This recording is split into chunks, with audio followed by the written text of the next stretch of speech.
So do you think Las Vegas sucks right now? That's the question I have for you, but the question I have as a follow-up is, why exactly do you think that?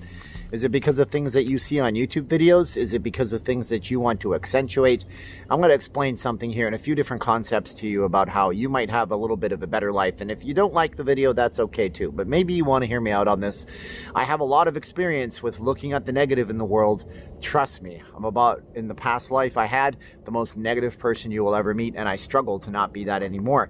My name is Steven. I'm not leaving Las Vegas. I'm a Vegas blogger. Like, share, subscribe, hit the bell for the future notifications. Why don't you go ahead and comment below.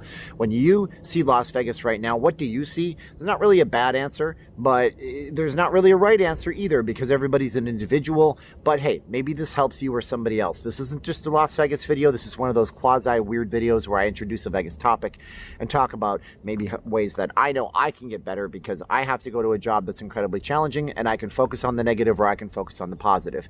If you guys want to reach out and support the channel, we got the Patreon links in the description in the first comment to this video. You guys can name me the credits. You guys get extra access to photos I don't post up anywhere else, videos I post early up, different things like blog posts. If you guys want to support Double Down, get something in return, we also have VegasFaceMask.com. I'm wearing my patriotic, one of them today. We have over 60 types.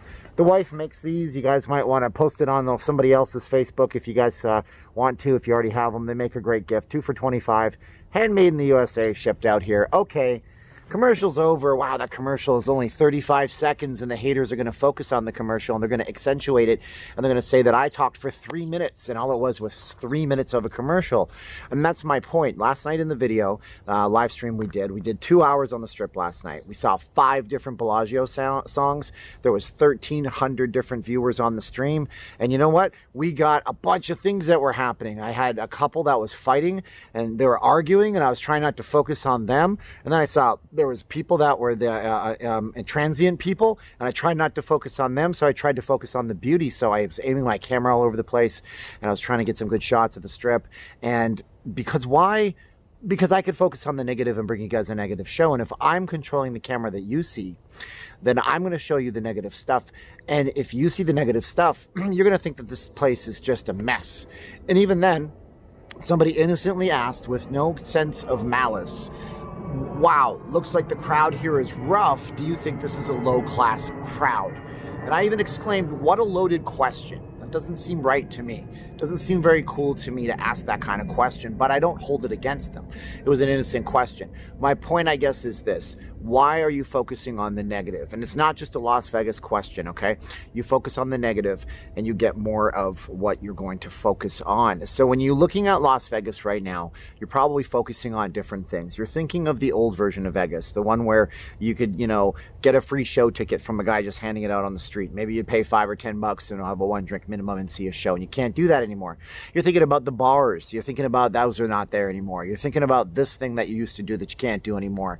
You're thinking about that. Then you're looking at the crowd, and you're picking it out, and you're focusing on the negative, and you're going, oh, that place looks horrible. I never want to visit there right now. I'll wait until all this is over and all this passes.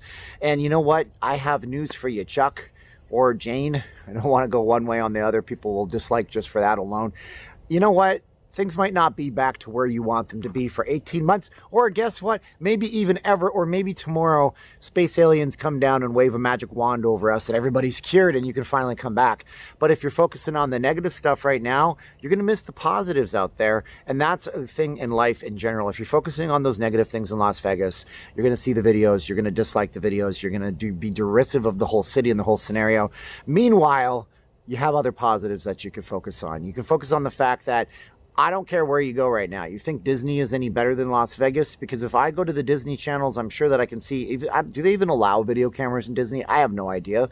Hey, there's a positive. We allow bloggers, as it stands right now, to walk all over the Strip in Las Vegas. And we still have the ability to walk through the buildings in some, but not all cases. I'm going to show you guys what's up in those buildings. The Bellagio allows it. The Cosmopolitan allows it. When the Planet Hollywood was open, it allows it. Heck, I even walked through Harrah's. They had no problem with it as far as I can tell. And so if you look at other destinations right now, are they any better? I'm sure, like I say, if I go over to those channels based on Disney or Southern California, I'm going to have the same kind of comments because we're focusing on the negative, because that's what we're fed. We're fed this. This might get a little bit ranty. I'm going to go way off on a tangent here because this is something that I did for a long, long time in my life. I constantly focused on the negative. Now, if you don't know my past history, I worked as a timeshare promoter for a very long time. I was out on the strip and I would walk up to the couples and I would try to offer them, got that morning asthma going on, apologies. I would try to offer them a timeshare tour. They would get something in return, and I would always try to be fair and balanced and equitable. I never took $50,000 from a person to sell them a timeshare. That wasn't my gig. I got out of that when I could no longer focus on the positives of it. But while I was doing that job for a long, long time, I was focusing on the negative so many times. I would say there's no people here. The crowd sucks. This is what it is. Oh, I can't make any money. To the point where I would make excuses, and I ruined 10 years of my life. 10 years of my life being super negative. Super negative.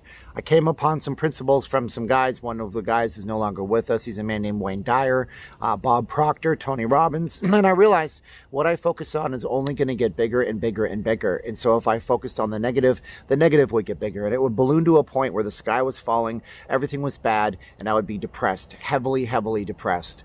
So if you're focusing on the negative things right now, you're going to possibly look at getting depressed. You're going to possibly look at wanting to be sad all the time. You're going to be looking at the bad parts of life, the negative parts of life. So why don't you focus on the positive? But it's a lot harder to focus on the positive than it is to focus on the negative stuff. For some reason in our lives, we've been conditioned, be it from our parents or our teachers or our media that presents us the news, especially nowadays with the news stuff, to focus on the negative. The news does it because negative news sells. People get scared. It's called the fear of missing out. I used to get a newsletter from some tech blog and it said, don't have FOMO, the fear of missing out. Sign up for our newsletter, because people are afraid of missing out. They're afraid. So they default to the negatives, and the news says, you know, is there a gas leak in your neighborhood? Tune in at 11, and everybody instantaneously tunes in. And there might not even be a gas leak in your neighborhood. There might have been one part of town because somebody dug into the ground without calling the information line and making sure they weren't going to hit a gas line. It wasn't a big deal, but you sure tuned in to hear the negative stuff, and that's what you're focused on because we've been conditioned to focus on the negative stuff. So I want you guys to consider your thought process. I want you to consider your train of thoughts. It's very, very hard to do as an exercise for you. There's 2 exercises. I need to practice one of these today myself, okay? If you think about the news channels, you know, before 9/11 happened, there was seldom ever a news ticker running on the bottom of the screen. You know the news ticker, the part that shows you all of the information, because after 9/11 there was so much information, the guy on the screen could only tell you so much stuff, and so you had to have more information. Let's cram it on the bottom of the screen. Well, if your mind and your stream of conscious thoughts is a news ticker, I want you to try to investigate what your news ticker is presenting you. Your news ticker might be filled with that bill you don't know how to pay, and it might be filled with that family thing that you're dealing with, or that work project with the deadline, and that job that, you know, that boss that kind of rides your butt all the time. That's the news ticker you might be following through. Those are the things that you're focused on. They're going to get worse. Not telling you to forget of all those things. Yeah, you still have to pay the bill. Yeah, you still got to deal with the family problem. Yeah, you still got to deal with the job.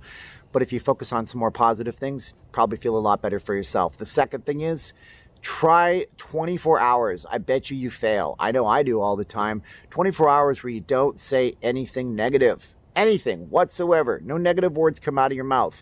If somebody comes up to you and they want to talk, as my wife's is a Filipino term, chismoso, they want to do gossip.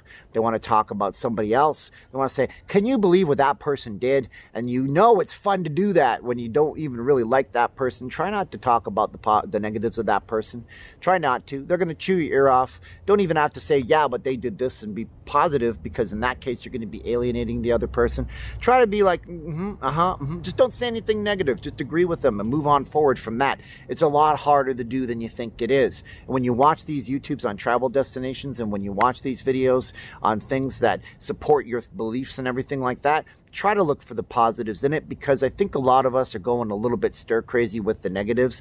I know I fall into that trap once or twice a week, probably more. I catch myself doing it. I try to pull myself out of that trap. Look, life is like walking down the street. This is kind of taking a Wayne Dyer, who I talked about, concept, and kind of making it my own for a minute here. Life is like walking down the street, and you see an open manhole cover, and you're not even paying attention, and you fall into the manhole.